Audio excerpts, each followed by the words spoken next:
hordoftoota kabajamtoota kiyya kun obboleetti teena tana hundi keessanuu jaan argu jirtaniini kaleessa kamishaa ooltee turtee qorichallee fudhattee turteeni qoricha ammootu baay'ee laaffisee ture kaleessa mishaa turte walumaa galatti qoricha san anarraa dhaabee jennaan kun akkana ta'u jirtiini mee waan qabdaniin bira dhaabadha gara biyyaa akka galchu uffata gadi waan qabdaniin bira dhaabadhaatiin mucayyoo tana rabbii jedhaatii gara biyyaa galchinaasiniin jechuu barbaadaani gaafa qoricha fudhatte garuu itti wayyaa baay'ee tokko laaftii baay'ee tokko akka tokko taati kunooti waltaraatti lufnee gara nama shaniitiin saafiin illee nu bira bulee ba'eeni akkasi eegaa bulee waltaraatti lufnee baay'ee dadhabneerra isinillee rabbii jedhaatii nu gargaara isiniin jennaan hordoftoota kiyya assalaamu alaykum wa rahmatullahi wa barakaatu akkam jirtan fayyaa keessanii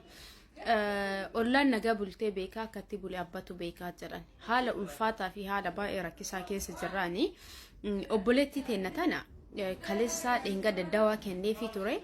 kalee galgala xiqqoo hin laaffisee dawaa san irraa dhaabe haga dawaa kana dhaabneetiin jenne ammootu hedduu tokko dhukkufachuu jirti hedduu tokko akka malee ta'u jirtiini anis waan laaftee fi min sodaadhe kennuu fi dideebeetani garuu of beeytee turte amma ammootu hedduu tokkotti ka'ee nu cinqu jirti nu jeequ jirtiini kananullee mana arabaa keessa jirra akkuma obboleessa keenya saafii mana arabaa gad darbataniitiin jedhan mana inni keessa kireeffate nullee yookaan buru akkas nu gochuu jiranii kanaaf hordoftoota kiyya rabbii jedhaati waan qabdaniin bira dhaabadha waan qabdaniin gargaara kunoo anillee waan qaburra osuma akkana isii wal rakkadhu anaafis naa guute osoo hin ta'in wama qaburra waan rabbiin naa kenne darbee fi jiraani kanaaf hordoftoota kiyya asittis kunoo gargaaru jiraani ammatti ishii jettee waa tokkollee nu dhuguu diddee waan ta'eef isin waan qabdaniin hadaraa nu bira dhaabadha gara biyyaa galchina osoo kanarra hin fiigin ankaawuntii isinii hima ankaawuntii abbaa warraa isiiti waan qabdan gargaara ijoollee makkaa fi jiddaan keessa jirtan uffata ijoollee waggaa 10 qabdi waggaa 8 qabdi waggaa 5 qabdi waggaa 4 fi waggaa 2 qabdiini ijoollee isii kanaafis haadhaafis isiifis namni uffata meeshaa kennuu fi barbaada yoo jiraatani karaa keessaatiin nu qunnamaa waan barbaachisu goonee fi gara biyya ofirraa haa galchinu hordoftoota kiyya rabbiin fayyaa isin hin dhoogatini fayyaan biyya keessanii isin haa galchu mana nama afurin mana kana keessa gallaa beeytanii dubartiin ana waliin nama sadii qeerroodha saafiinis nu bira bulee isa kana mucayyoo taragaqqabne eeguu dadhabne hedduu tokko waliin rakkanne galgala akka gaarii turtee xiqqoo raftee turte achi booda kunoo sa'aatii afurarraa qabne hagammaa kunooti namni rafeen jiru isinis akkanumatti waan tokko dhudduu nyaatallee nu nyaachuu diddee qorichas nu furachuu diddeeni mee kanaaf rabbii jedhaatii nu bira dhaabadha nu gargaara gara biyyaa galchinaa lakkoofsa ankaawuntii abbaa warraa isinii hima isinii dheeresse ankaawuntiin abbaa warraa Qaasim Muhammad Juneedii jedhama maqaan abbaa warraa jechuudha ankaawuntii isaa isinii hima maqaan isaa Qaasim Muhammad Juneedii lakkoofsa ankaawuntii isaa 1,000 qabadha 1,000 30 91 89 72 tokko arresini deba 1,000 30 91 89 72 tokko waan rabbiin isinii laaffiseen mucayyoo tana rabbii jedha bira dhaabadha birrii takkas lamas jettanii hin tuffatina akka gara biyyaa galtee yaalamtuuni kanaaf rakkinnoota baay'ee qabdi waan ta'eef haa bira dhaabannu haa wal gargaaruu walitti deebinaani baay'ee haala ulfaataa keessa jirra namma immoo kilaasii biraa seenee kilaasii biraa keessa jiraani akkasi nagaa Kasumas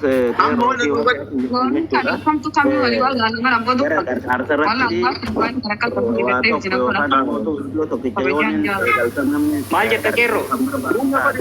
reedii kee dhufama reedii kee kana sama dubbii haa gabaabsinu garanii yaad deebina waan jirtu tartiiba ittiin deemnu waliin keessaa maleetaa deemna amma rahmatetta dabarree waan yettatillee guruppii irratti lafa keessaa yoo barbaachisaa tasirrattuu nu himi yookaan ammoo gara rahmateetti dabarree ayya dhaamsa takkittii bichaa gargaaruu gabaabsi kaabinaalee Okay, ayya galatu. Kanaafuu waan isin jechuu barbaade wallahi namni qarqaaruu barbaade namni onni isaa rahmata qabdu kan qarqaaruu barbaade atillee inumaan qarqaarsifta hedduu wanni nan sitti dhaamachuu barbaade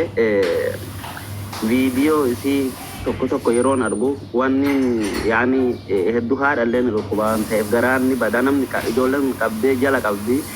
viidiyoo tokko osoo yeroo isin wanna taatu osoo waraabuu baatte yookaan yeroo itti qabuu baatte dasna jedha maaliif ni beekna akkaan isin akkas taate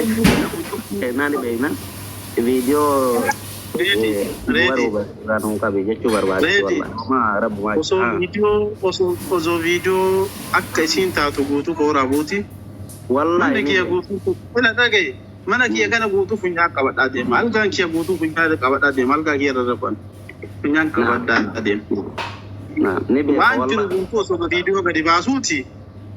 yookaan viidiyoo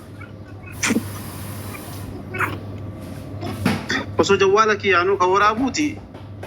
tokkotti waraabee tagadhiise sanii alatti rabbiin jawwaala jee keessan jiru maaliifi obboleettiin qaba intala shamaraa ilbuus qabaanis natti dhagahama adeemsi isheen irra jirtu kun garuu kanaaf jecha viidiyoo waraabuu keessatti viidiyoo akka isiin haala hamaa keessa jirtu sana osoo waraabee akka badaa namallee wannaan mooshiin godha kanaaf jecha wanna jedhan meereedii fillee ta'ee ummatoota asirra jiraniif tokkoffaa obboleessi kennaa torban guutuu danda'ee haala isii hunda rakkateeti rakkoo isaa kana gabbaase osoo nuti rakkoo isaa miidiyaa irra arguu baane waan kana jedhee ariirii hiriyyaa isaati ittiin dubbanne beektanii odoo inni rakkoo isaa kana himachuu baate nu adda hagana irraa fuunee hin dandeenyu kanaaf ammoo dhagaya kan Kami jalan kapan? Aman. Kapan ni wari. Kanaaf obboleeyyan kiyyaa nullee wanta ta'e hundaayyuu anis intala dubaraatii innillee akkasuma wantaa fi haala isin godhatu hunda odoo isin hin mudhifne ta'e haala ulfaataadhaani. Kanaaf nuyyuu gadi dhiisaa hin jirru viidiyoolee dalagneetii miti ofi jibbaannee dhumarra yoo isin gara gaarii irra nu deebiteetiin jettu viidiyoo gabaabaa isaa hojjannee uummanillee haa argu rakkinni isii kun rakkina kiyya rakkinni isii kun rakkina uummata Oromoo guutuuti akkasi gargaarra jennee akkasitti viidiyoo gabaabduu dalagne malee yaani ajandaa barbaanneeti miti hojii keenyatti dhabnee yeroo keenyatti dhabnee kisaaraa meeqa keessa jirran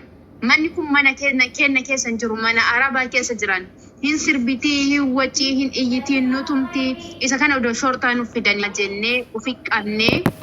walin rakkachuu jirra mana keessa obboleeyyan tiyya akkasin nu hubadha amma sa'aatii kanatti nuyyuu waan taanu hin beeknu sababa isiitiif masiritaa siin gala achiin nama waca si namni dadhabeera akkuma saafii ofirraa gad darbansan nullee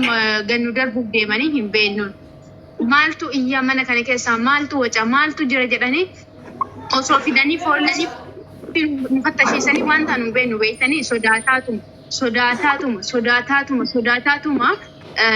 haga danda'ameen hawaasa keenya booyaa haga danda'ameen isii waan nu gootes waan taanes namoota as keessa jira waliin rakkataa akkasi jira Oromoo rakkina keenya nuuf hubadha mucayyoo tana biyya galchinaan waan barbaachisu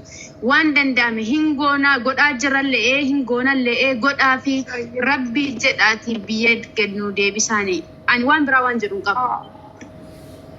kanaaf obboleetti galatoon bakka yaada bal'aa keettee jirta ilaalchi namaa garagaraa isaa fi sababa isheen sagalee garagaraa kennituufiidha walumaa galatti mana keessa jiraatu bakka isa ari'anii amma bakka galu nama hin qabne makiinaa ofii keessa nama rafaa ofii hiriyoota ofii bira deemaa nama rafaa jiru jechaadha walumaa galatti horreediin nutis carraan sun mudatutu caalaa isiin alatti fuudhee irra jechaafanidha kan irraa fudhanne wanni akka rakkoon jirtu akka itti miidhamnu wallaalleeti miti gaafa fudhannullee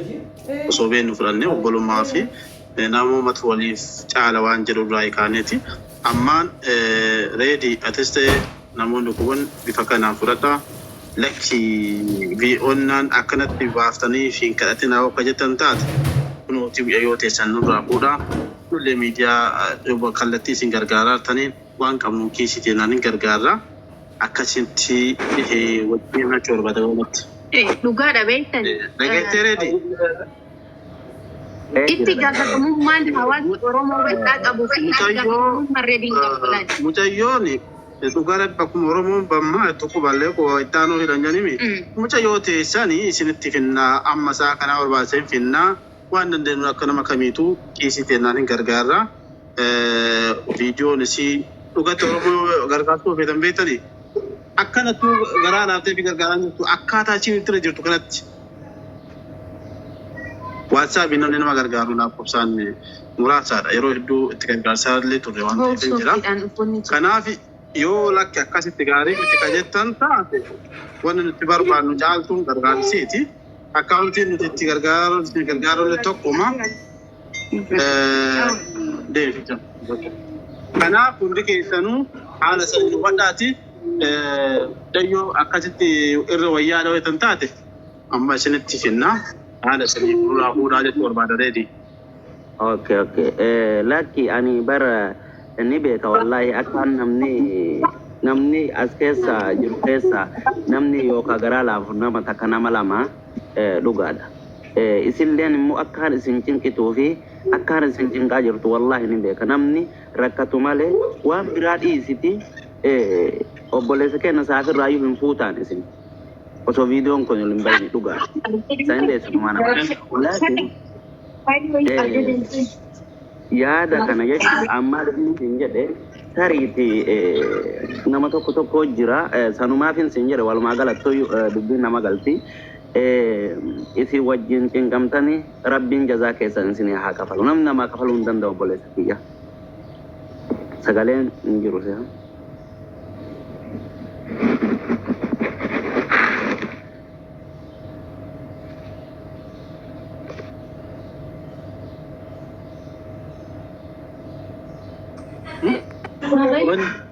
Amma sente wallah. Yo amma matille gatte nasiibas. Ayyee maal tareeti yaada gaggabaan sallee ka. Ila keerro amma maal jechuu barbaadeeti beektaani neevar yaadumayyuu akkam fuune barbaada yaada hin fuudhin maaliif jennaan yeroo yaada dabarsitu yaada dabarsitanii jirtan waan ta'eef wanni barbaadamu mucayyoo tanan dhukkuba hin dhukkuba Oromoo kiyya namni rabbii waasiilaa kise qofti ka qooda fudhachuu dandeettu ka karaa waasaappiiti nama riidiin sirriidha karaa waasappii umee jira anillee amma garee san keessan jira saahiba kiyyatu na bira jira ijoolleen ganda riidii kanaa jecha namni waasappii keessanillee waan kana qooda fudhattan galatoomaa itti fufa ammoo kaasirrattillee ani rabbiif jecha sadaqaan tun sadaqaa jaariyaati rabbiif jecha akkaawuntii irraa waan fedhe waan filaa rabbiin alaaf iseen dabarsa jettan akkaawuntii as jala isinii laxxafnaa maqaa keessan hin barreessina waan rabbi isinii laaf iseen niyyadhaa fi kenna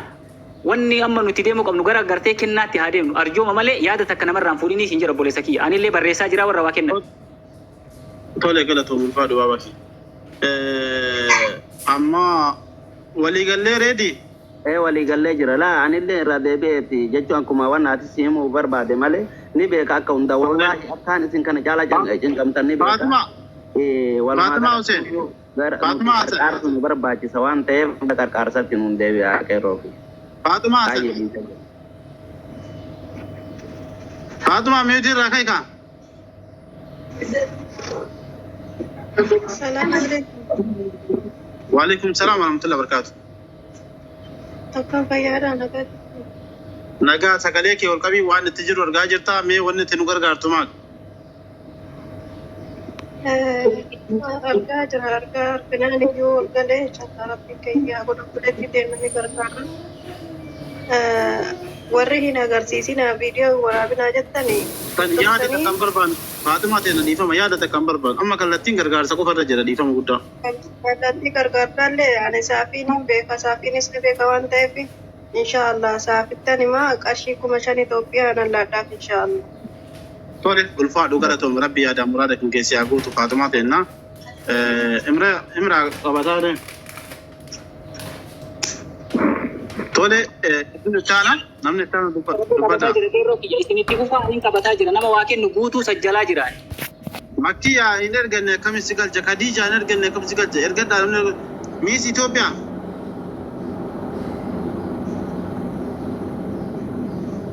Miss namoonni guuna immoo taap koppiliin share godhaa guys. Jajjabaa dhaamee namoonni akka